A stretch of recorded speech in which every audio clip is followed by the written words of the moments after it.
Perfecto, muy buenos días a todos. Disculpen la tardanza en comenzar. Estábamos esperando a alguno de los panelistas, pero voy dando comienzo.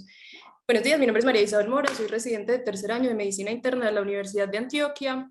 Hoy nos convoca la actividad de Ateneo Clínico y el nombre de la actividad para el día de hoy es Hombre con lesión renal aguda, síndrome constitucional y úlceras cutáneas. Comencemos entonces con el caso clínico. Se trata de un hombre de 82 años, reside en Nariño, Antioquia, su estado civil es casado, tiene 2 hijos, en este momento es cesante, previamente trabajaba como carnicero, pero hace aproximadamente 2 años dejó de trabajar, vive solo, ingresó a la hospitalización en febrero de 2021. Desde que dejó de trabajar como carnicero, se dedica a la agricultura. Su motivo de consulta es: me salió alta la creatinina. De sus antecedentes de base, tiene un diagnóstico de hipertensión arterial hace más de 10 años, adicionalmente un diagnóstico de diabetes mellitus tipo 2, es usuario de insulina, también tiene hipotiroidismo primario, de quirúrgicos le hicieron hace 20 años una laparotomía exploratoria por una herida por arma cortopunzante, no es alérgico a ningún medicamento y fue fumador hasta hace aproximadamente 20 años de medio paquete al día con un IPA de 20. De epidemiológicos, él menciona que consume leche de vaca no pasteurizada, tiene ganado, ha asistido a partos de su ganado y en la casa cuenta con todos los servicios públicos completos. Con respecto a los medicamentos que toma ambulatoriamente, recibe los Sartán 50 miligramos cada 12 horas, furosemida 40 miligramos al día, levotiroxina 50 microgramos todos los días, metformina una tableta cada 12 horas y de insulina de Temir se aplica 50 unidades al día. La enfermedad actual de este paciente comenzó hace aproximadamente 4 meses o 4 meses previo al día de la consulta y él refiere que empezó a sentir astenia y malestar general. Estos síntomas se acompañaban además de pérdida de peso que se había cuantificado en alrededor de 8 kilogramos en esos 4 meses y de dolor en ambas pantorrillas que se podía presentar en cualquier momento del día. Desde hace aproximadamente 2 meses antes de la consulta, todo este cuadro se acompañó de lesiones en piel. Menciona que las lesiones aparecieron inicialmente en dorso del brazo derecho, la calificaba como un nódulo primero, después fue aumentando de tamaño, presentó una ulceración y se empezó a generalizar y ahora tenía también compromiso de antebrazo izquierdo, de miembro inferior izquierdo, específicamente en el muslo, en región dorsolumbar y también de miembro inferior derecho en el dorso del pie. Dice que de manera concomitante a esas lesiones en piel apareció un dolor en rodilla derecha que se acompañaba de edema, eritema en ocasiones y mucha limitación para la flexión. Él menciona o relaciona la aparición de estas lesiones en piel con algunos traumas que había tenido durante la agricultura. Dijo que la primera lesión que apareció en el dorso del brazo derecho, ahí había tenido un trauma, lo calificaba pues como con un vegetal, con una ramita, y que después de eso fue que empezaron a aparecer las lesiones. Él le parecía pues llamativo ese antecedente. Debido a esto, consultó a medicina interna de manera particular. Le solicitaron unos paraclínicos básicos y encontraron que tenía una elevación de creatinina 4,5 miligramos por decilitro y le recomiendan asistir al servicio de urgencias. Con respecto a la revisión por sistemas, negó cualquier tipo de síntoma respiratorio, no había tenido contacto con personas con diagnóstico o confirmación de COVID, tampoco tenía síntomas irritativos urinarios, no tenía cambios en la coloración de la orina, no tenía orina espumosa, no tenía ningún síntoma gastrointestinal, no había tenido sangrados, tampoco úlceras orales, parestesias, ni fotosensibilidad, ni fenómeno de Raynaud. Esto también es muy importante y es que él negaba haber tenido fiebre en cualquier momento pues, de toda esta evolución de la enfermedad. En el examen físico, al ingreso se encontraban aceptables condiciones generales, sus signos vitales estaban estables, su mucosa oral estaba húmeda, no tenía lesiones, en el cuello no tenía distensión yugular ni tampoco adenopatías, el tórax era simétrico, la auscultación cardiopulmonar completamente normal, en abdomen no tenía dolor a la palpación, no se palpaban masas, y en las extremidades se encontraba que tenía edema en ambos tobillos, sin fobia, y que la rodilla derecha tenía aumento de la temperatura local, dolor a la movilización activa y pasiva con mucha limitación para la flexión y evidente derrame articular. En la piel se encontraban múltiples lesiones, algunas de ellas ulceradas, principalmente en brazo derecho, en antebrazo izquierdo, algunas lesiones costrosas también en cuero cabelludo, tenía compromiso en región dorsal y también en miembros inferiores. Entonces, hasta ahora, esto era lo más llamativo del examen físico. Nos quedamos con dolor, edema, también algo de eritema y calor en rodilla derecha, y estas lesiones en piel que les muestro una de las fotos de las lesiones. El paciente decía que inicialmente, como les mencioné, se presentaba como una pápula, después aumentaba tamaño un nódulo y posteriormente presentaba ulceración. A veces podían ser pruriginosas, en ocasiones podían secretar algo de material que él calificaba como purulento, pero que no tenía un olor muy fuerte.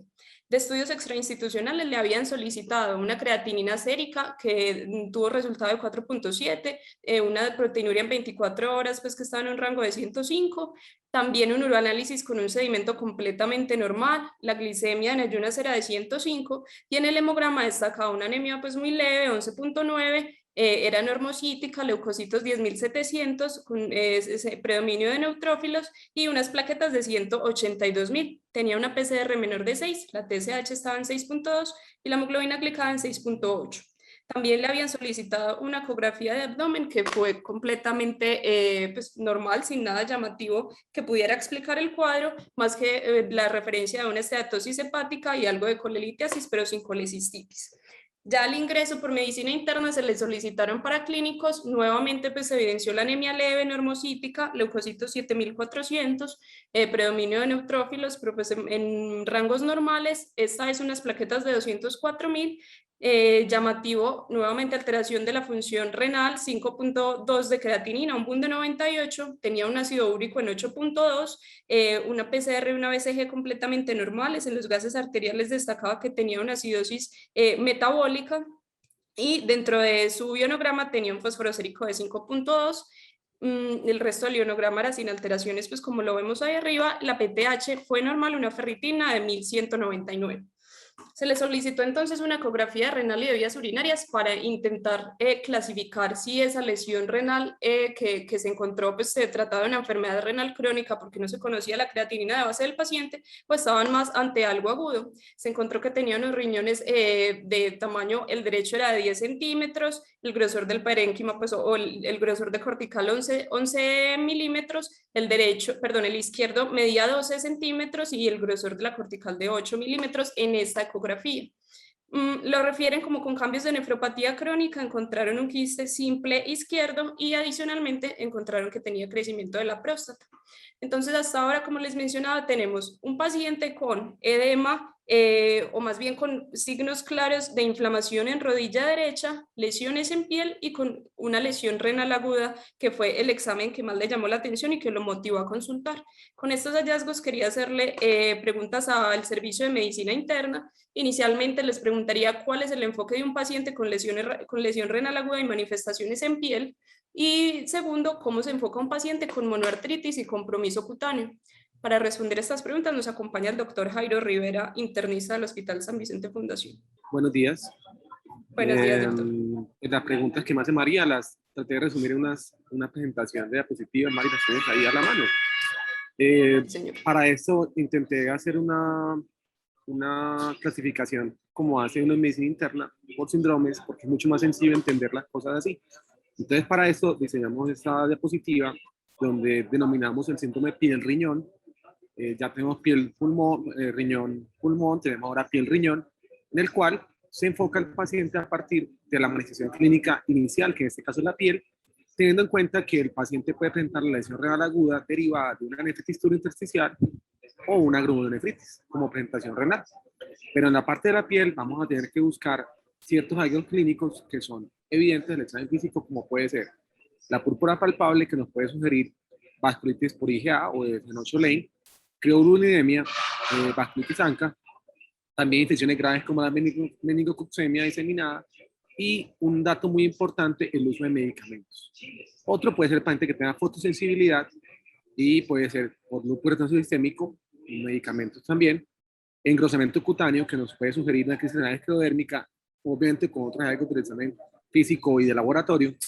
También pacientes que tengan pústulas séricas, que puede ser, pues, sobre todo los niños, que puede corresponder a una infección estreptocóxica en la piel, un impétigo, y por lo tanto sospechar una glomerulonefritis infecciosa de tipo Streptococcus pyogenes. Cuando tengamos pacientes que tengan líderes reticulares, pensar, o racemosa, podemos pensar en que tengamos un paciente que tenga un SAF catastrófico con daño renal o trombosis, o una vasculopatía inducida por cocaína de Damisol. Con ese enfoque, vamos a interrogar al paciente entonces por uso de ciertos medicamentos, como pueden ser anticuerpos monoclonales, como puede ser el rituximab, que pueden inducir enfermedad del suero y producir lesión renal aguda, más evidencia de lesiones en la piel. Pacientes que tienen también consumo de medicamentos en forma crónica o aguda, como puede ser, por ejemplo, que tomen AINES o etalactámicos, pacientes que tienen exposición previa a enfermedades virales como la hepatitis C, o historia de vasculitis previa sistémica, o como necesidad inicial de vasculitis cutánea. Igualmente, revisar que no tengamos un perfil de autoinmunidad alterado o lesiones en la piel en ciertas zonas que pueden sugerir la exposición, como pues las zonas poco expuestas, como ocurre con el tema malar, en pacientes con un eritema sistémico, o en los miembros inferiores, como ocurre en la vasculitis, para buscar la púrpura palpable. En el compromiso de piel y articulación, pues aparte de lo que acabamos de mencionar, pero me voy a enfocar más a la monoartritis crónica, vamos a tener que realmente la clasificación que necesitamos para saber qué está pasando en el paciente o cuál fue la causa de su monoartritis. Y en general, la monoartritis con lesiones en piel, pues cuando uno comienza a hacer la búsqueda, no es mucho lo que puede encontrar, pues se puede correlacionar con otros hallazgos de enfermedades sistémicas que pueden estar asociadas.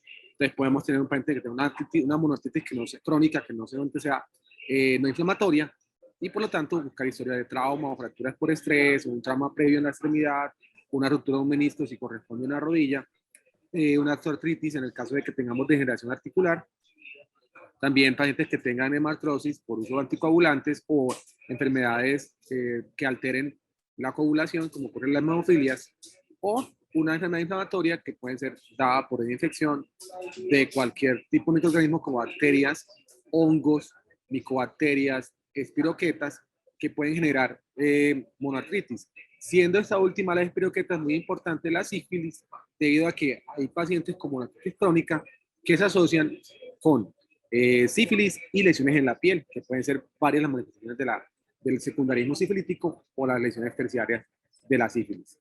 Igualmente, los pacientes que tienen inflamación sistémica por una R o una amiloidosis, en la amiloidosis se va a buscar las lesiones en los ojos o la lengua, la macroglosia, o buscar el ojo de mapache en el paciente. También pacientes con espondioartritis, cuando sea psoriásico o anquilosante, en este caso, el hallazgo de las lesiones de psoriasis nos permitirán también enfocar ese paciente con esa monoartritis en su presentación inicial, la artritis reactiva también, las que salen con la gota, sobre todo cuando tenemos tofos en el paciente. La neoplasia, mucho más, digamos que a considerar la sinusitis pigmentada billonodular, que es una lesión ya primaria pero localizada en el cartílago, o las metástasis, siendo las metástasis posiblemente de un órgano sólido y por posible manchas en piel, las múltiples lesiones que estas pueden presentar. Es la intervención, María, que te puedo dar en este momento. Muchas gracias por la invitación. Muchas gracias, doctor. Continuando entonces, el enfoque inicial que hizo medicina interna relató que se trataba de un paciente de edad avanzada con antecedentes de hipertensión arterial, diabético o hipotiroidismo, en el que destacaba lesiones en piel de características ulceradas, adicionalmente una artritis de rodilla derecha, lesión renal aguda y un síndrome constitucional. Teniendo en cuenta esto, el internista que ingresa al paciente propone las posibilidades diagnósticas de que se trate de una enfermedad neoplásica, ya sea primaria o que tenga como tal compromiso de un síndrome paraneoplásico en piel, que tenga una infección crónica por hongos, por micobacterias, una infección bacteriana inusual, o que se trate, en este caso, el compromiso articular de una artritis por cristales. Teniendo en cuenta la sospecha o la intención de descartar algún proceso neoplásico, se le solicitó una tomografía simple de abdomen. No se le puede hacer estudio contrastado por su lesión renal aguda y la describen como con cambios en el parénquima hepático, cambios de cronicidad en parénquima hepático, se ve que tiene predominio del lóbulo caudado y de resto pues ningún otro hallazgo llamativo. Hablan de un adenoma en adrenal izquierda de 18 milímetros y nada más. Se le realizó una tomografía de tórax de alta resolución, es la que vemos acá.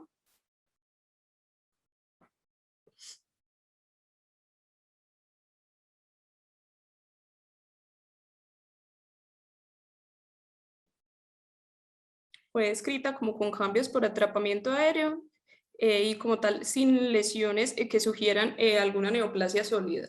Se le extendieron estudios buscando la causa de todas sus manifestaciones. En los estudios metabólicos ya conocíamos la ferritina elevada de 1199, se le pidió una ferrocinética con un hierro sérico en 52, una transferrina en 163, una saturación de transferrina en 22%, la PTH, como les había dicho, estaba normal y se le repitió la hemoglobina glicosilada, que él traía una de 6.8, ahora tiene un resultado de 7.2%.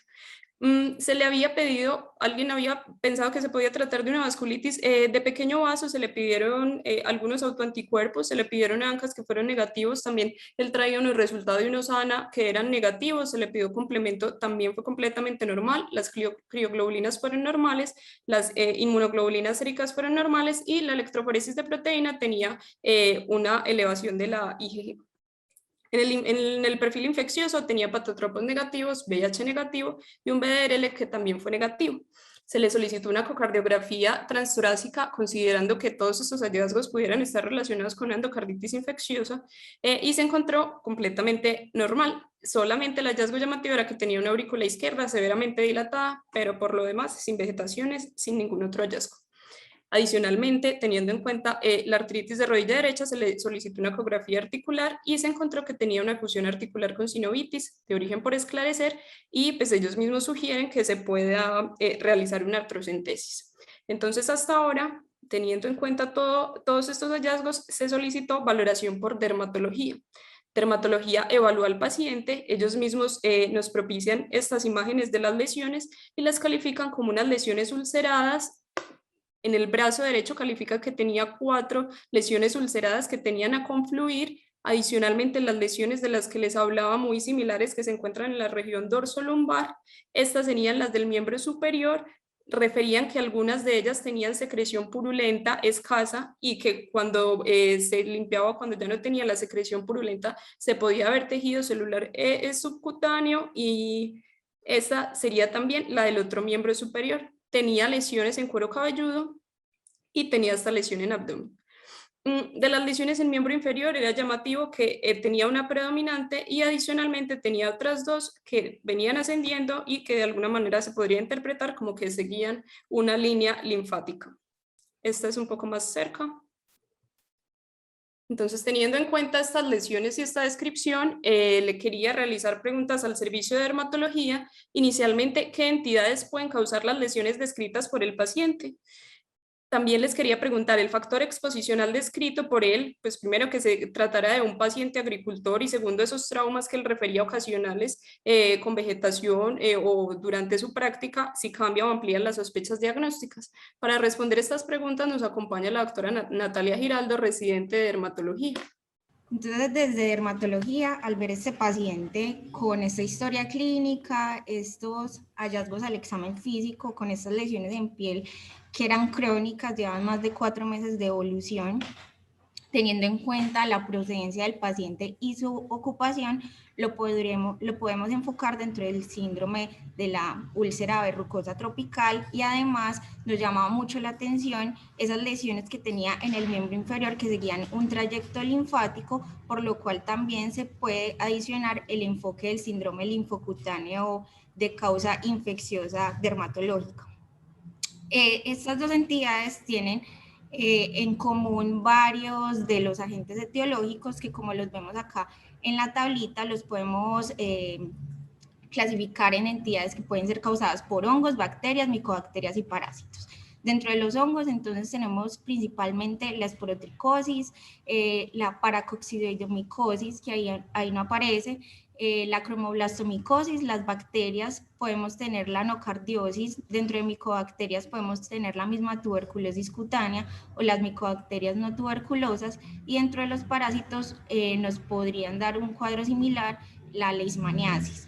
Entonces, teniendo en cuenta todas estas entidades, nos pueden ayudar las claves epidemiológicas, si hubo trauma con material vegetal orgánico, si vive en un área endémica, como vemos en la tablita. Dentro de las pruebas diagnósticas es muy importante realizar la biopsia y el cultivo, y si sospechamos pues una leishmania podemos hacer un directo de la lesión, que en su caso cuando tuvimos el paciente lo hicimos.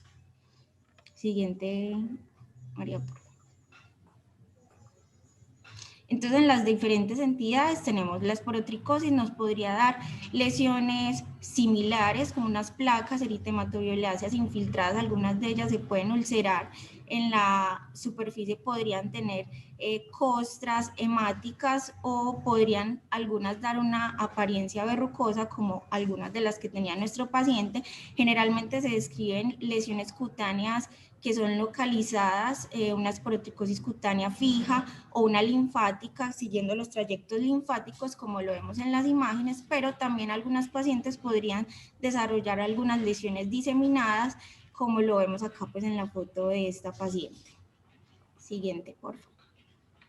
En una cromoblastomicosis las lesiones van a ser principalmente placas. Disculpa, dale. Estaba poniendo el puntero láser, dale. Ok. En cromoblastomicosis, entonces, las lesiones principalmente van a ser unas placas muy induradas, verrucosas. Vamos a ver como características en estas lesiones que pueden tener unos puntos negros en la superficie. Su crecimiento va a ser en la misma lesión de forma centrífuga y pueden dejar una zona cicatricial central y así se van expandiendo, pero también pueden tener lesiones como satélites y podrían seguir un trayecto linfático. Algunas puede que no se vean tan verrucosas y tan infiltradas y podrían desarrollar una ulceración central como la vemos en la foto de la derecha. En paracoccidioidomicosis, también es una micosis que tenemos acá en Colombia. Importantes son las lesiones alrededor pues, de los orificios, principalmente alrededor de la boca. Dependiendo del tipo de paracoccidioidomicosis, podemos tener una linfadenopatía generalizada, pero también las lesiones pueden verse como úlceras con un fondo fibrinoide, pues limpio, con costras hemáticas en la superficie, podrían, aunque no es común, pues seguir un trayecto linfático y podrían ser también generalizadas. Para nocardiosis, también importante el antecedente del trauma. Esta en nocardia vemos principalmente lesiones ulceradas, nódulos eritematosos que se ulceran, podrían seguir un trayecto linfático y también podrían ser lesiones generalizadas. Importante, pues y ya esto sería de los hallazgos en la histología y en la biopsia, pues la observación de los granos y de las bacterias filamentosas. La tuberculosis cutánea, hay formas primarias y secundarias. Dentro de las formas primarias podemos tener formas verrucosas, chancros tuberculosos, en los cuales podemos ver lesiones nodulares, también eritematoviolaceas que se pueden ulcerar y seguir un trayecto linfático. Algunos pueden formar fístulas y drenar pues, material seropurulento. Siguiente. En micobacterias no tuberculosas, dependiendo del factor exposicional, entonces ya sea si estuvo expuesto a aguas, a material vegetal, pues uno va a pensar más en una que en otra, pero las lesiones también podrían ser nodulares, eritematosas, violáceas, se pueden ulcerar en la superficie, algunas podemos ver ulceraciones que pueden seguir un trayecto linfático y pueden ser lesiones generalizadas, que también cabría pues dentro del diagnóstico diferencial. Y en leishmaniasis podemos ver,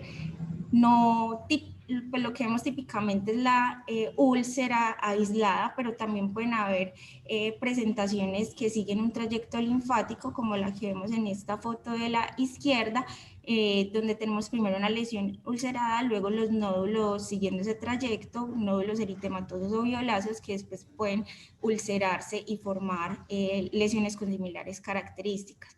Además tenemos formas de leishmaniasis que pueden ser leishmaniasis diseminadas, en las cuales pueden haber múltiples lesiones en toda la superficie corporal, como lesiones ulceradas, nodulares, que también pues cabría dentro del diagnóstico diferencial. Muchas gracias, doctora. Continuamos entonces. La conducta que tomó dermatología al evaluarlo fue solicitarle 5 biopsias de piel en las principales lesiones que ya les había descrito. Consideran o sugieren que se debe descartar inmunosupresión, ya que el paciente tiene una enfermedad generalizada. También consideran o sugieren que se descarte que tenga compromiso pulmonar. Sugieren además que se aplique vaselina en las lesiones como único tratamiento tópico, y con los resultados de la biopsia nuevamente lo revalorarán. Como a la lesión renal aguda, lo evalúan nefrología durante toda su evolución y describen que el paciente tiene una elevación de ácidos considerable, que la relación buncreatinina era de 18, tenía una PTH baja, una hiperfosfatemia, no tenía hipercalemia en ese momento, no tenía ningún signo que sugiriera una urgencia dialítica, tenía una ecografía renal que sí hablaba de algunos cambios de cronicidad, pero no conocíamos su creatinina de base, y el uroanálisis tenía un sedimento que estaba inactivo. Entonces ellos dicen que se trata de una lesión renal aguda, acá digo 3, posiblemente se trate de un cuadro de deshidratación o una NTA, sugieren manejo con líquidos, continúan la evolución, el seguimiento del paciente, y pues debido a esa acidosis metabólica le administran una dosis de bicarbonato y como les digo, continúan manejo con líquidos endovenosos. Esta fue la evolución que el paciente tuvo. Para el 8 de febrero se consideró que era poco probable una vasculitis de pequeño vaso, dado que el paciente no tenía compromiso pulmonar. Ahorita vimos la TACAR, no tenía compromiso pulmonar. El uroanálisis es con un sedimento completamente normal, y se sugiere, o el internista que lo evalúa en esa fecha, sugiere descartar Brucella y le solicita para clínicos para descartar Brucella, teniendo en cuenta que posiblemente también esto pueda explicar la artritis de rodilla derecha. Para el 9 de febrero, entonces, es valorado por micología de la UDA, dermatología solicita que lo evalúen, y el servicio de micología le toma muestras para PCR para distintos hongos en piel. El 10 de febrero, entonces, se intenta nuevamente dirigir la atención hacia la monoartritis, una monoartritis sincrónica con las lesiones en piel, y se solicita la artrocentesis que se sugería en la ecografía articular de rodilla. Adicionalmente, se solicitan estudios para descartar gonococo. Esta fue la evolución de sus paraclínicos. Les había mostrado que desde el inicio tenía una anemia leve. La anemia leve fue progresando o profundizándose ligeramente durante la evolución. Finalmente, para el 12 de febrero tenía una hemoglobina de 9.1, continuaba siendo pues normocítica, normocrómica. Tenía unos leucocitos de 4.300 con neutrófilos completamente normales, linfocitos también, pero de manera llamativa las plaquetas empezaron a descender, 146.000 para el 7 de febrero y 120.000 para el 12 de febrero. El ionograma estaba completamente normal, nunca tuvo hipercalemia, la creatinina continuó en descenso. Recordemos que el manejo que estaba haciendo nefrología era líquidos endovenosos, de 4.5 para el 12 de febrero ya estaba descendiendo hasta 2.4 miligramos por decilitro. Igualmente el BUN también venía en descenso, y tenía unas pruebas de perfil hepático en la cual tenía una fosfatasa alcalina de 110 y una ALT y una ST elevadas, ALT de 75 y AST de 95. Les había dicho entonces que se tenía la intención de descartar Brucella, se les solicitaron anticuerpos totales, un rosa de Bengala que fue negativo. Se realizó el drenaje de líquido sinovial, se obtuvieron 40 cc de líquido sinovial hemático, y finalmente estos fueron los resultados del estudio. Se obtuvo un citoquímico que mostraba proteínas de 3.3, una glucosa de 108, el líquido se obtuvo predominantemente rojizo, como tal no se hizo conteo celular porque se coaguló la muestra, pero describían que era de predominio de polimorfonucleares. Se le realizó un directo IgG que fue negativo, unas baciloscopias que fueron negativas, una PCR para micobacterias que fue negativa, el cultivo aerobio no obtuvo crecimiento, el KOH también fue negativo, el cultivo para hongos y micosis profunda no se obtuvo crecimiento, y el cultivo para micobacterias tampoco. Entonces, nuevamente retomemos, hasta el momento es un paciente de edad avanzada, los antecedentes mencionados, hipertensión, diabético y enfermedad tiroidea, y estos eran los problemas que hasta ahora teníamos: lesiones en piel, monoartritis de rodilla derecha, lesión renal aguda y un síndrome constitucional. Con respecto a las lesiones en piel, ya vimos que las muestras que se le habían tomado hasta ahora pues nos referían a un gram negativo, y tiene pendiente los resultados de las biopsias en piel y de los cultivos. Con respecto a su artritis de rodilla derecha, tenía Brucella negativo, el citoquímico vimos que era de predominio hemorrágico, pero pues tampoco era completamente concluyente, y de la lesión renal aguda continúa en seguimiento por nefrología. Entonces hasta ahora lo pendiente es la parte de la piel. Del síndrome constitucional, se descartó pues, dentro de lo posible alguna neoplasia sólida, tenía estudios tomográficos y estudios endoscópicos completamente normales, y ahora llama también la atención como novedad una anemia leve y trombocitopenia leve que estaba progresando, pero pues con respecto a esa anemia leve es importante también recordar que tenía un endocolono normal y que también se podría tratar o podría ser explicada por su enfermedad crónica. Entonces volvamos a la piel. Les dije que era lo que teníamos pendientes, las biopsias y los cultivos de piel. ¿Cuáles fueron los resultados? Estos fueron los cultivos de piel. Finalmente se obtuvieron cultivo para aerobios, 2 dedos se obtuvo crecimiento de levaduras compatibles con Sporotrix schenki, el cultivo para micosis profunda también 2 dedos fueron positivos para Sporotrix schenki y el cultivo para micobacterias fue negativo a las 8 semanas. En el directo se veían hifas, pues que son las que vemos acá en esta imagen. Y además de los cultivos se le realizó un estudio molecular, se le realizó una PCR en la muestra tomada en la secreción de las lesiones en piel y pues se confirmó que se trataba de una infección por Sporotrix schenki, ya que se obtuvo el aislamiento. Entonces, con estos resultados le quería hacer estas preguntas al servicio de infectología.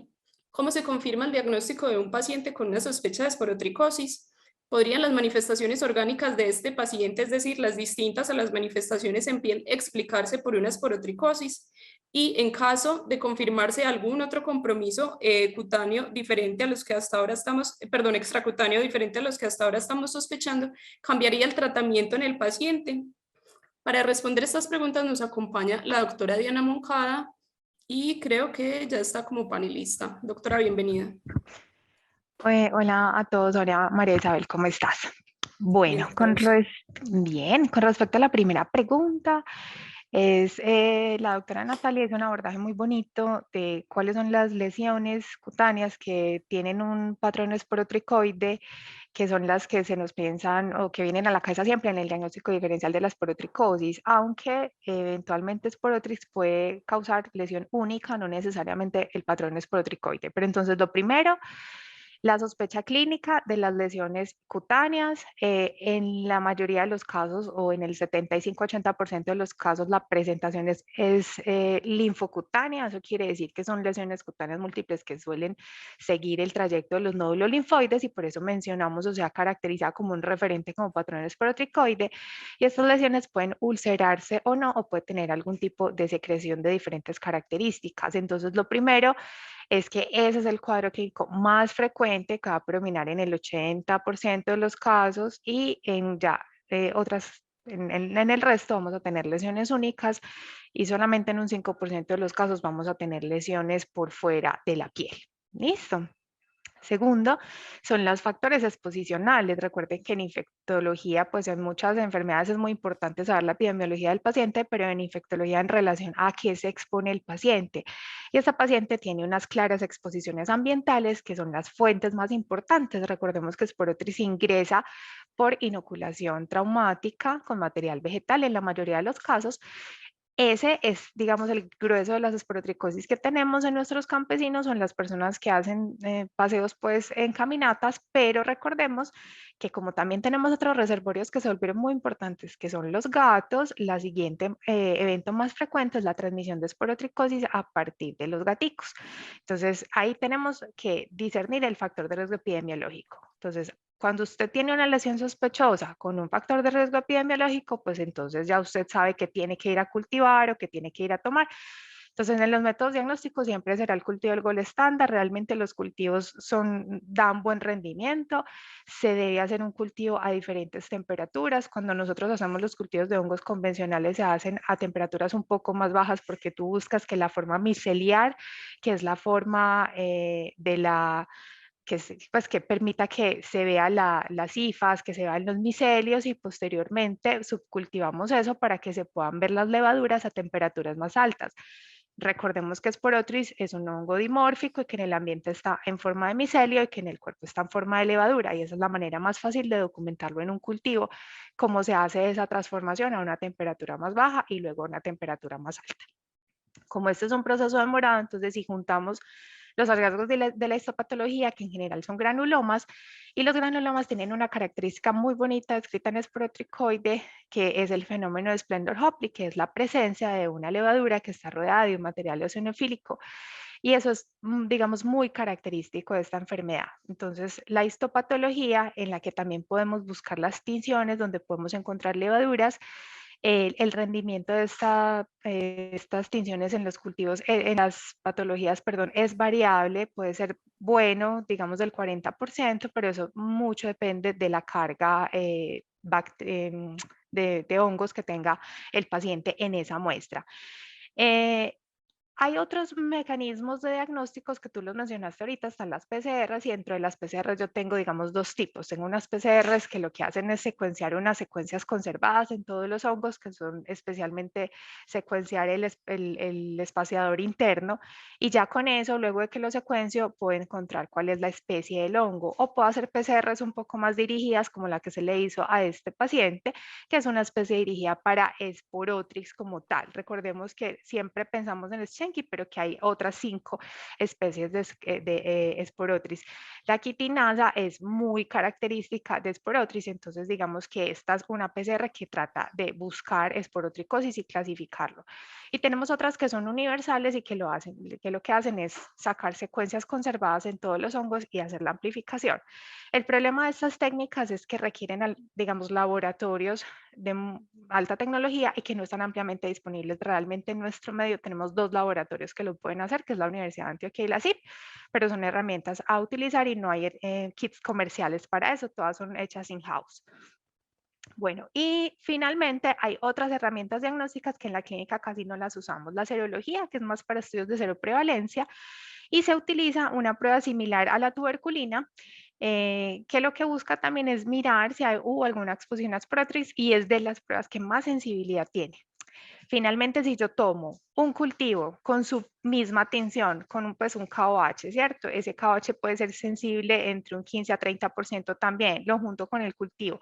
Le hago la patología donde veo los granulomas, puedo encontrar las levaduras y encuentro el fenómeno Splendor Hopkins, prácticamente ahí tengo más del 98% del diagnóstico de una esporotricosis.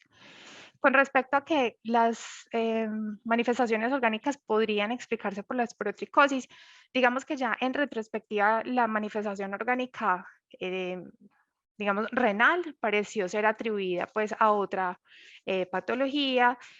El paciente nunca realmente tuvo un compromiso hematológico importante. Cuando él llegó tenía un hemograma casi normal, solo por una leve anemia, pero nunca hizo otras citopenias que se sostuvieran en el tiempo, lo que hacía muy poco probable que eso fuese una invasión directa. Entonces, eso es un escenario muy raro, porque recordemos que esporotricosis es una micosis predominantemente subcutánea, ¿cierto?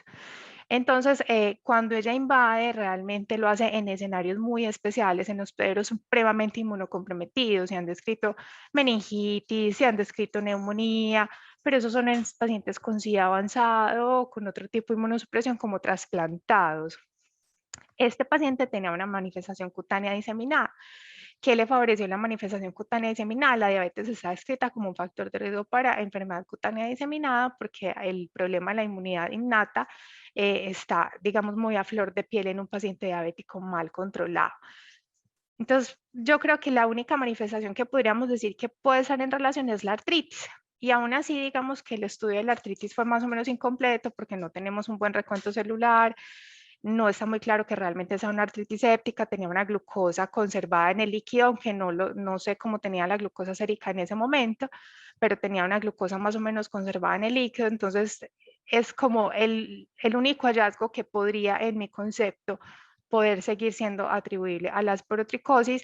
Y con respecto al compromiso hepático, cuando él llegó no lo tenía y solamente le dio la fosfatasa, posiblemente por algún efecto medicamentoso transitorio. Es decir, que senso estricto, el único órgano más allá de piel que tendríamos que explique o que podría estar relacionado con la esporotricosis es la rodilla, pues la sinovia, ¿cierto?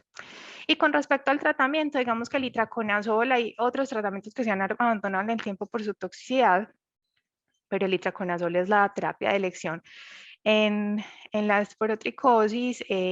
Nosotros siempre les enseñamos acá que aunque uno lee las tabletas, en general eso alcanza muy malas concentraciones en sangre. Para esporotricosis recomiendan dosis más bajas de las que nosotros normalmente usamos en otros hongos, como por ejemplo histoplasma.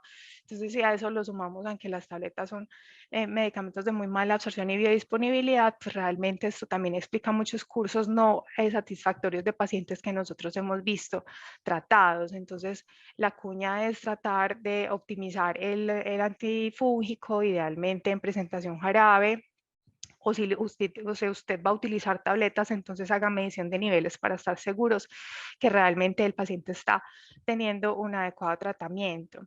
Las indicaciones de anfotericina, que sería la terapia intravenosa para los casos graves, realmente solo está descrita en casos graves o en enfermedad que compromete órganos profundos a distancia. Entonces, meningitis, enfermedad pulmonar grave por riesgo de falla respiratoria, o si yo tengo concomitantemente una enfermedad cutánea diseminada con un compromiso pulmonar, estarían, digamos, como indicadas terapias de inducción con anfotericina, y no hay un tiempo establecido. El tiempo es hasta que haya mejoría de esa manifestación grave que te llevó a utilizar un medicamento como la anfotericina, que sí sabemos que es fungicida para Sporotris, mientras que itraconazol es fungistático. Digamos que es ahí donde se basa la diferencia. Pero en general, más del 95% de las esporotricosis serán suficientemente bien tratadas con itraconazol hasta que tengan una resolución cutánea de las lesiones por completo, con una cicatrización completa,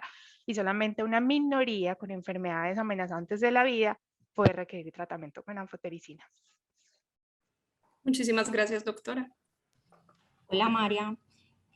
Hola. Es que el cultivo del líquido sinovial de la rodilla, del líquido de la rodilla, acá en San Vicente dio negativo el cultivo, pero Sí. en la UDA sí dio positivo. Perfecto. Muchas gracias, Nati. Sí, estos reportes son de los del Hospital San Vicente. Pero el de UDA sí, el tomado por micología sí dio positivo. Continuamos entonces. La conducta que tomó infectología cuando lo evaluó fue iniciar itraconazol 200 miligramos cada 12 horas. Lo calificaron como que tenía una esporotricosis extracutánea con una monoartritis de la rodilla derecha asociada. También identificaron pues o hicieron mención de las citopenias leves, la falla renal, que de pronto sí podría tener o no tener relación con el diagnóstico de la esporotricosis diseminada, pero que para confirmarlo se necesitaría biopsia de estos órganos. Si bien el tratamiento ameritaría un año más con itraconazol, es necesario identificar, como mencionó la misma doctora Diana, si tenía compromiso de algún otro órgano para definir si requería algún cambio en el manejo. Entonces, esta es nuevamente la tabla que les traía de cómo fue la evolución de los paraclínicos durante la hospitalización. Ahora, adicionalmente, tenemos la fecha del 15 y el 17 de febrero. Vemos que se le solicitó un control de perfil hepático, y esta vez tenía una elevación de la fosfatasa alcalina que no tenía para el 7 de febrero, y venían en aumento las transaminasas, en realidad la ALT. También tiene control de la función renal, la creatinina continúa en descenso, al igual que el BUN. Para el 15 de febrero entonces fue que obtuvimos los resultados de los cultivos para Sporotrix Schenki. Se inició el itraconazol, como les mencioné. Al día siguiente se empezó o se consideró que era necesario buscar alguna inmunosupresión de base que pudiera explicar que el paciente tuviera una esporotricosis diseminada. Se pensó de pronto en cirrosis por esos hallazgos que les había mencionado en la tomografía simple de abdomen, que hablaba de unos cambios de cronicidad en el parénquima hepático, además de los hallazgos del perfil, que todo se tratara de una edad avanzada de inmunosenescencia, que también fuera por su diabetes mellitus, a pesar de que estaba controlada y no se conocía que el paciente tuviera complicaciones macro-microvasculares. Al día siguiente se tomó biopsia renal o valoró nefrología, y teniendo en cuenta las recomendaciones de infectología de identificar si tenía compromiso orgánico por medio de histopatología, se tomó la biopsia. Hepatología lo evaluó, consideró que evidentemente tenía una hepatopatía crónica, pero que hasta ahora no tenía diagnóstico de cirrosis hepática. Él tenía una endoscopia digestiva superior que era normal, se las había mencionado al inicio cuando estábamos hablando del síndrome constitucional, no hablaba de varices esofágicas, en la imagen tampoco se veía complicaciones de ascitis, ninguna otra complicación de hipertensión portal, y califican que el patrón es más colestásico, pues evidentemente tenía más elevación de la fosfatasa alcalina y no confiere pues como tal un patrón infiltrativo y que podría ser explicado por algún medicamento. El 18 de febrero, Medicina Interna solicitó entonces biopsia hepática. Hepatología dijo que pues para ellos se trataba más de un evento medicamentoso, pero que si el tratante consideraba beneficio de la biopsia hepática la podía solicitar, entonces Medicina Interna la solicitó. Hematología lo evaluó, encontraron que las citopenias venían en mejoría, pero de igual manera le solicitaron una aspirada biopsia de médula ósea para confirmar que no se tratara de compromiso infeccioso. Esta es la biopsia hepática. Finalmente la conclusión es que tiene unos cambios reactivos por posible DILI. Y este es el resto de las biopsias. En la biopsia renal, la conclusión fue que se trataba de una nefritis tubulointersticial. La biopsia hepática, como les digo, se encontraron cambios reactivos por probable efecto medicamentoso. Los cultivos fueron negativos, al igual que el cultivo para micobacterias y el KOH. Y la biopsia de médula ósea solamente encontró algo de hipocelularidad, pero de resto ninguna otra alteración que sugiriera neoplasia, tampoco infiltración. Los cultivos, al igual, fueron negativos. Entonces, finalmente, estos son los diagnósticos con los que nos quedamos del paciente. Una esporotricosis diseminada con compromiso en piel y en la articulación, confirmada por aislamiento de Sporotris schenckii en cultivo y en estudio molecular, y como menciona la doctora Natalia, también el cultivo del líquido sinovial, una nefritis tubulointersticial crónica, una hepatopatía crónica incipiente hasta el momento sin cirrosis, que tuvo una agudización por posible DILI, y no se confirmaron hasta ahora causas de inmunosupresión primaria ni secundaria, diferente a lo que ya les decía, sus patologías de base y de pronto una inmunosenescencia por la edad. Entonces, unos apartados cortos, porque el tiempo es limitado acerca de esporotricosis diseminada. Sabemos que es una infección subaguda crónica que es causada por el hongo dimórfico, por Sporotris schenckii. Como mencionó ahorita la doctora Diana, se comporta ya sea como hifa o como levadura de acuerdo a la temperatura. Se encuentra o se ha manifestado principalmente en pacientes que tengan conductas de riesgo, que es que tengan contacto con el suelo. Entonces, en personas que tengan o que se dediquen al montañismo, a la jardinería, que trabajen en ganadería o que tengan alguna otra actividad que involucre contacto con el suelo y una posible inoculación a través de la piel. A pesar de que en manifestaciones pulmonares, pues también se ha descrito de que se puede, el sitio de ingreso puede ser por inhalación. Suele afectar tejidos cutáneos y subcutáneos, pero pues en pacientes inmunodeprimidos, como hemos mencionado, pueden tener compromiso de otros sitios. Estos son los principales síndromes clínicos, ya los hemos mencionado. El principal es el linfocutáneo, 75-80% de las manifestaciones se presentan días a semanas después de la inoculación. Puede iniciar como una lesión nodular y después tiene progresión, se puede ulcerar y puede comprometer la cadena linfática más proximal de donde fue el sitio de inoculación. Entonces, probablemente en este caso el sitio de inoculación fue acá y comprometió la cadena linfática de manera proximal.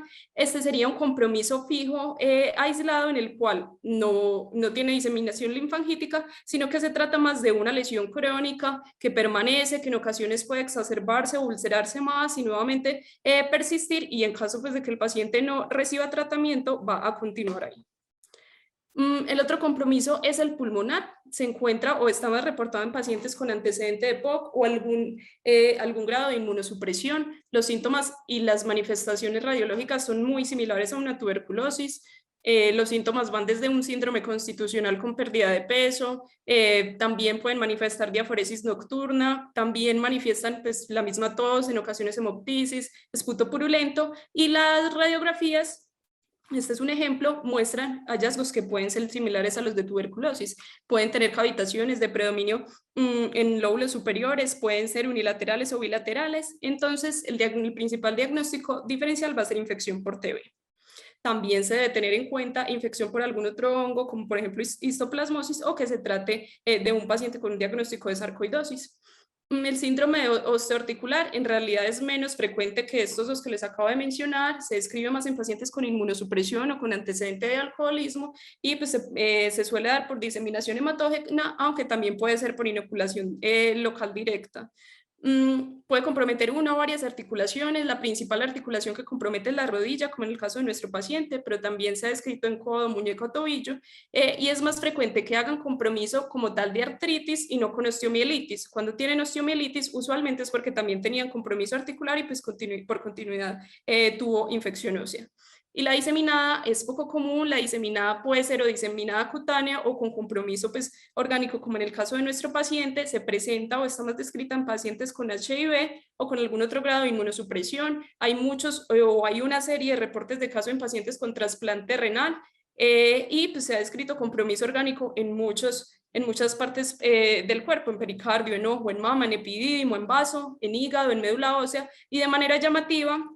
Ahorita pues que les muestre la búsqueda de los compromisos orgánicos que se podrían o que se les podría haber adjudicado a este paciente. De manera llamativa no encontré reportado como tal compromiso renal específicamente por esporotricosis Schenck. Las presentaciones inusuales se dan más que todo en pacientes con algún grado de inmunosupresión, ya lo hemos mencionado mucho. Está descrito en diabetes mellitus, en HIV, en alcoholismo, en pacientes con cirrosis hepática, en trasplante, principalmente de órgano sólido, pero también en trasplante de médula ósea en edad avanzada o en pacientes con consumo crónico de corticosteroides. Uno puede encontrar esporotricosis Schenck en todo el mundo, puede ir desde climas templados hasta climas tropicales.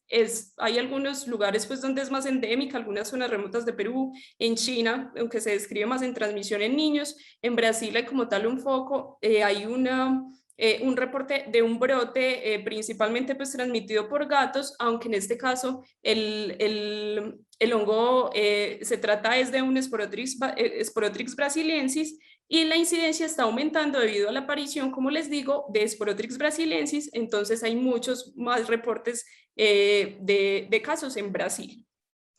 Las tasas de prevalencia van a variar mucho. Hay unas zonas con mayor prevalencia, como por ejemplo Brasil, Colombia, que puede ser de 0.1 a 0.5%, y otras zonas de Latinoamérica o de Sudamérica que tienen unos casos menos frecuentes. Esto lo podemos ver mejor acá, que vemos que la carga de esporotricosis en Colombia incluso está descrita como si fuera alta, y sabemos pues que por ejemplo en Brasil, como les acabo de mencionar, por la brasiliensis es mucho más frecuente.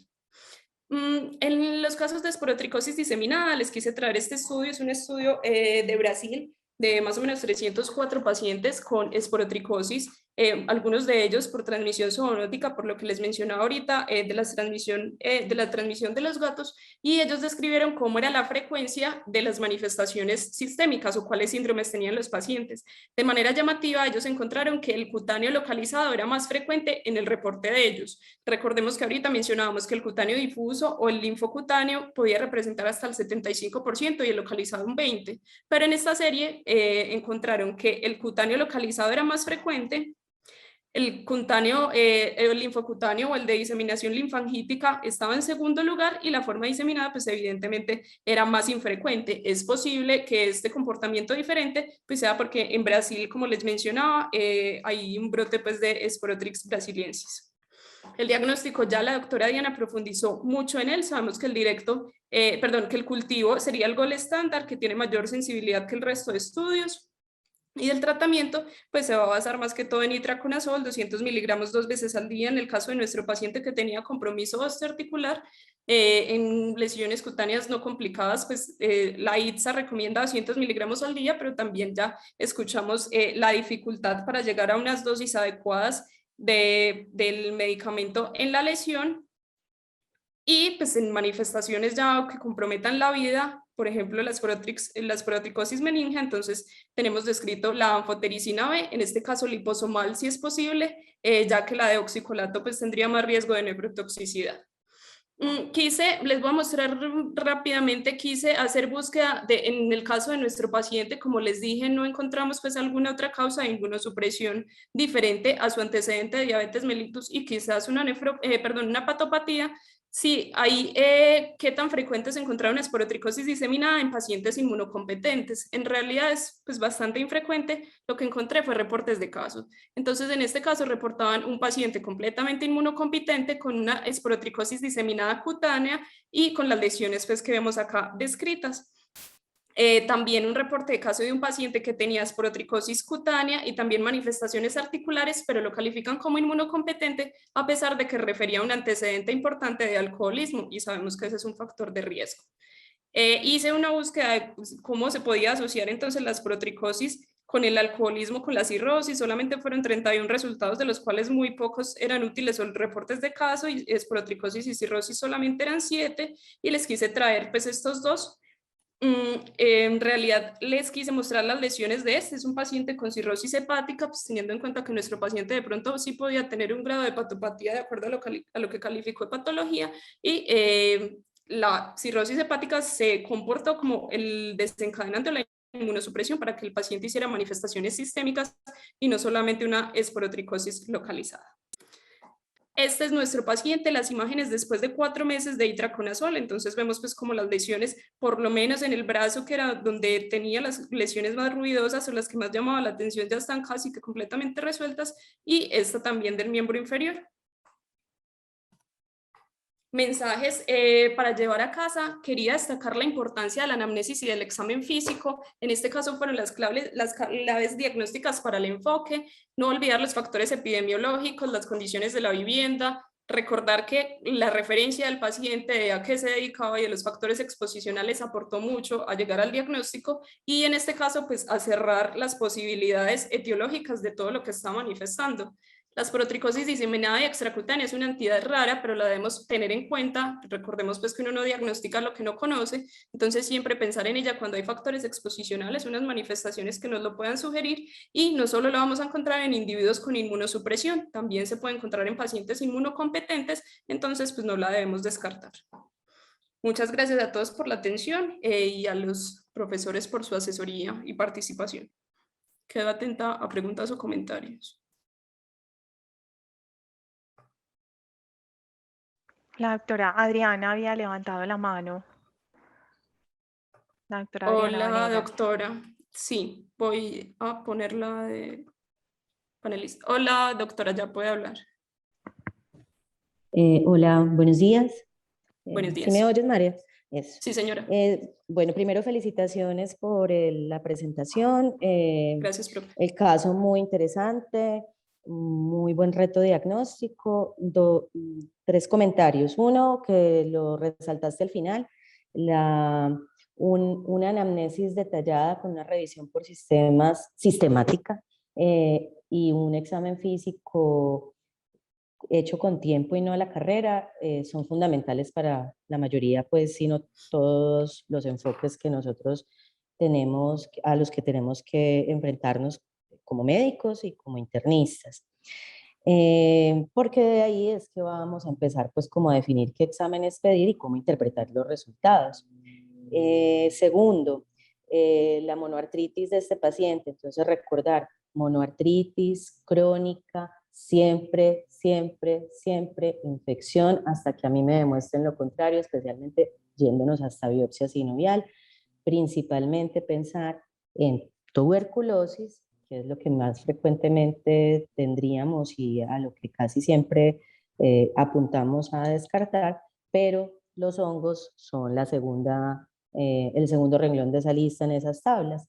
Pues ya después vendrán otras cosas, tumores, etcétera, pero en el contexto clínico pues de este paciente, muy bien ese enfoque. Y si en el cultivo o en el líquido no se hubiera encontrado o no se encuentran la infección, hay que hacer artrotomía y hay que hacer biopsia de sinovia para hacer ahí la parte histopatológica y los cultivos.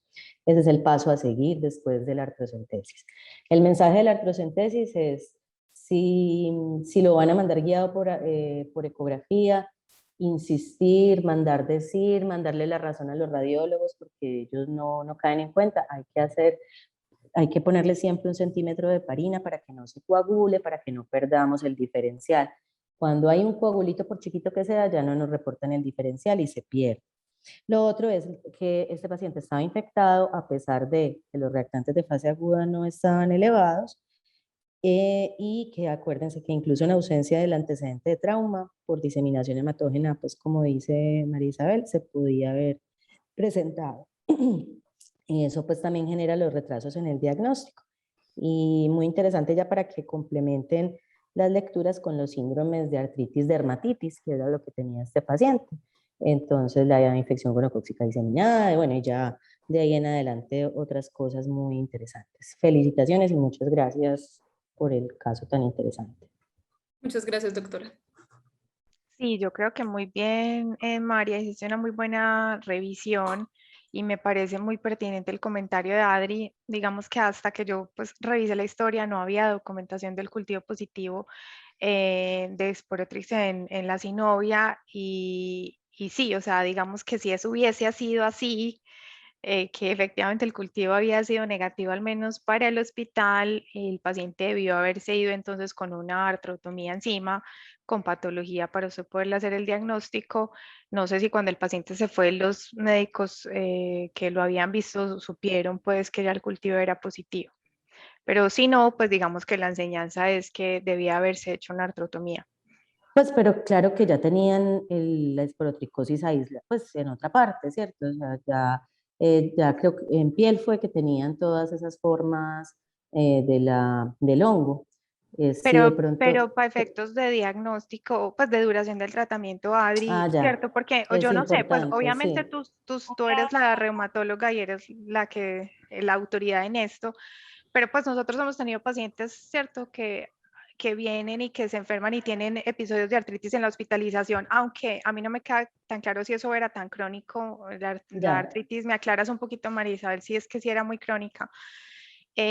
Entonces, claro, o sea, si eso se documentó en la articulación, este no puede recibir menos de un año de itraconazol. eso. Entonces, por eso es como importante que uno realmente documente el órgano para saber cuánto tiempo dura la terapia, porque si no, ya lo podrías quitar el tratamiento porque ya resolvió las lesiones cutáneas, están Perfecto. cicatrizadas. Y lo El otro compromiso. es, ay, perdón, Doctora, María, Perdón, lo otro no, es que hágale, profe, tranquilo. estos pacientes ancianos, o sea, pues en la historia pues dice que hace 2 meses, que yo pues no conocía al paciente, entonces solamente me remito a la historia. Pero si hubiera sido un caso donde muchas veces lo tenemos, que hay un paciente anciano hospitalizado por cualquier causa y hace una monoartritis aguda, que usualmente la hacen en rodilla, tobillo, muñeca, hay que sospechar necesariamente y descartar artritis por cristales, bien sea por urato monosódico o pirofosfato de calcio, y definitivamente hay que hacer un estudio juicioso del líquido sinovial, incluyendo mirarlo en la microscopía directa, que eso lo hacemos nosotros, no necesariamente pues con luz polarizada ni nada de eso, para poder documentar los cristales, porque en nuestro medio desafortunadamente bacteriología no nos lo reporta porque no saben, porque no tuvieron pues tal vez ese proceso de enseñanza de ver los cristales. Entonces ahí pues cambia el escenario porque ya sería una monoartritis aguda. Sí, profe, muchas gracias. Tiene toda la razón con respecto a lo de la posibilidad de la artritis por cristales. Él incluso al inicio pues vimos que tenía un ácido úrico elevado. Cuando se hicieron los estudios del líquido sinovial, hay un reporte de luz polarizada negativo. En realidad no sé si lo hizo bacteriología o quién lo hizo, pero está en la Ah, historia pues que bueno. fue negativo. No, pero si lo Eh, hicieron está bien. sí, señora. Por acá el doctor Jairo Rivera está levantando la mano. Mario, un detalle interesante también en la historia, el dato de nefritis surointersticial y DILI. También fue un dato que fue relevante en la presentación inicial del paciente y pues parte también del laboratorio es preguntarle a las personas qué medicamentos han tomado, sean antibióticos o AINES, porque este señor de pronto tomó algo medicado en una farmacia o en otro tipo de situación y podría también ser un factor de confusión o de guía en el enfoque diagnóstico del paciente. Eso es lo que podría notar. Muchas gracias, estuvo muy bien la presentación. María, Muchas hola. gracias, profe. Con respecto a lo que estaban preguntando ahorita, pues como obviamente fue un cultivo fuera del hospital y fue algo como medio por favor, porque en el laboratorio de micología pues no nos cobran nada ni nos exigen nada, el doctor Fernando sí sabía que había dado positivo el cultivo de allá de la articulación. Ah, listo. Probablemente por eso fue Sí, que no exacto, decidieron por eso hablar, no se avanzar. avanzó en más porque ya había dado positivo. Listo, muchas gracias. Lo bueno, ¿me escuchan? Sí, te escuchamos. Hola, María. María, no, te iba a comentar lo que estaba diciendo Nati, pues que sí, nosotros estuvimos, yo estaba con el profe Fernando cuando vimos este paciente y por esa misma razón fue que decidimos pues dejar el tratamiento por un año con itraconazol, pues para para poder cubrir como el tiempo de tratamiento de la infección articular que se había documentado de manera extrainstitucional. Sí, pues realmente eso. Y lo otro pues que sí me parece importante como recalcar es con respecto a al compromiso renal, que aunque tenía el DILI, es muy llamativo que él negaba como consumo de medicamentos, es decir, que en algún momento se aplicó un AINE, pero fue hace como 3 meses antes de ingresar, entonces no teníamos como, pues, como algo documentado, pues como de exceso de medicamentos, pues que nos explicara como esa nefritis intersticial que él tenía. Entonces nosotros, por ejemplo, el profe Fernando y yo pensamos que podría ser asociada al mismo despecho. Muchas gracias, María, por la presentación, muy buena, muy bacana. Muy bien. Gracias, Juanes. Super Juan, muchas gracias por contarnos. Yo, la verdad, no sé, de pronto algún herbal o alguna cosa que el señor se haya tomado y que a veces los pacientes no se dan cuenta o, bueno, cualquier pastilla, porque digamos que sí es bastante pues como improbable que el riñón y que el hígado estén comprometidos pues por este hongo, pero muy interesante el caso. Muchísimas gracias a todos por la participación, por la atención. Ya daríamos por terminado este Ateneo. Que tengan un feliz día.